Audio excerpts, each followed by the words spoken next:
Magandang umaga po sa ating lahat, mga kapatid. Magandang umaga po, Father. Ngayon ay ipinagdiriwang natin ang kapistahan ng mga anghel na tagatanod.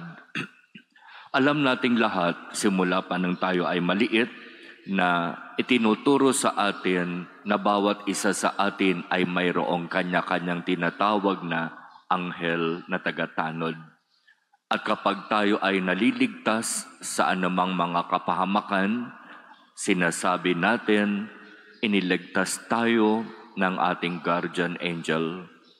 Yung mga baby, yung mga sanggol, kapag may mga pagkakataon na hindi sinasadya, aksidente, nahulog o kung ano man ang nangyari, at para bang halos sinasabi natin parang may sumalo, parang walang nangyari.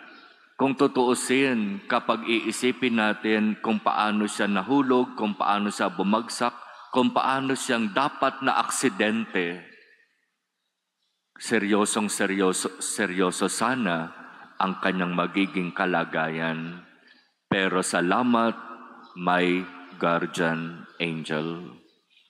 At talaga namang dapat ipagpasalamat natin sa Diyos ang pagbibigay niya sa atin ng ating tinatawag na anghel na tagatanod. Sila, simula pa sa pagkabata natin, ay kasakasama natin. Lagi silang naririyan, nagbabantay, iniingatan tayo, at sinusubaybayan. Pero habang tayo ay lumalaki at nagkakaisip, meron na tayong tinatawag na sariling pag-iisip. At hindi saklaw, hindi sakop ng guardian angel ang kaisipan ng tao.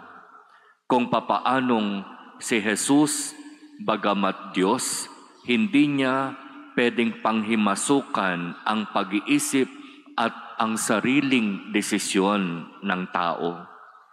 Kaya kung ang ating mga anghel na tagatanod ay palaging naririyan, siya ay parabang konsyensya na nagpapaalaala sa atin sa kung ano ang dapat at kung ano ang hindi dapat gawin. Pero ang desisyon nasa tao pa rin, nasa atin pa rin. Kaya sa ating banal na pagdiriwang sa misa ngayon, kapistahan ng mga anghel na tagatanod, hingin natin sa Diyos ang biyaya na makinig tayo sa ating mga anghel na tagatanod. Makinig tayo at bigyan natin ng importansya ang bulong sa ating konsyensya na nagtuturo sa atin kung ano ang mabuti at nagsasabi sa atin kung ano ang masama at hindi natin dapat gawin. Hingin natin sa Diyos ang biyaya na pahalagahan natin sa buhay natin ang presensya ng ating mga anghel na tagapagtanod.